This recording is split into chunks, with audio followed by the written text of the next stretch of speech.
একজন খুব বড় প্রতিষ্ঠিত ব্যবসায়ী একটি প্রত্যন্ত গ্রামে এলেন তার ব্যবসার প্রসারের জন্য। গ্রামের মধ্যে একটি নদী তাকে পেরিয়ে অন্য পারে যেতে হবে। সেখানে বিশাল ফ্যাক্টরি খুলবেন তিনি। নদী পারাবারের জন্য নৌকো ছাড়া উপায় নেই, তাই বাধ্য হয়ে তিনি নৌকোতে বসলেন। যেতে যেতে মাঝি ভাইয়ের সঙ্গে টুকটাক কথাবার্তা চলতে লাগলো। তিনি বললেন, মাঝি ভাই জানো, এখানে আমি ফ্যাক্টরি খুলবো। মাঝি ভাই বলল, না সাহেব, আমি জানি না ফ্যাক্টরি কি। ব্যবসায়ী তাই শুনে হাসতে লাগলেন, বললেন, তুমি এটাও জানো না ফ্যাক্টরি কি?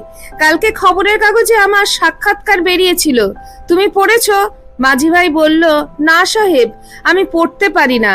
ব্যবসায়ী তাচ্ছিল্যের হাসি হাসলেন। কথা বলতে বলতে যাওয়ার সময় নৌকোর সঙ্গে একটি বড় পাথরের ধাক্কা লাগলো।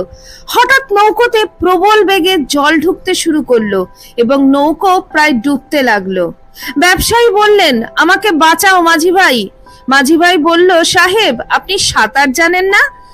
ব্যবসায়ী বললেন, আমি সাঁতার জানি না। তখন বলল, আপনি এই ছোট্ট একটা জিনিস পারেন না? ব্যবসায়ী বললেন, আমায় বাঁচাও ভাই।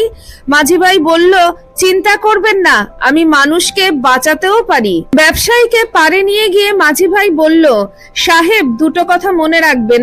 এক, কারোর কোনো কিছু না জানা নিয়ে মজা করবেন না। দুই, আপনার যে কোনো সময় যে কোনো লোকের সাহায্যের দরকার হতে পারে।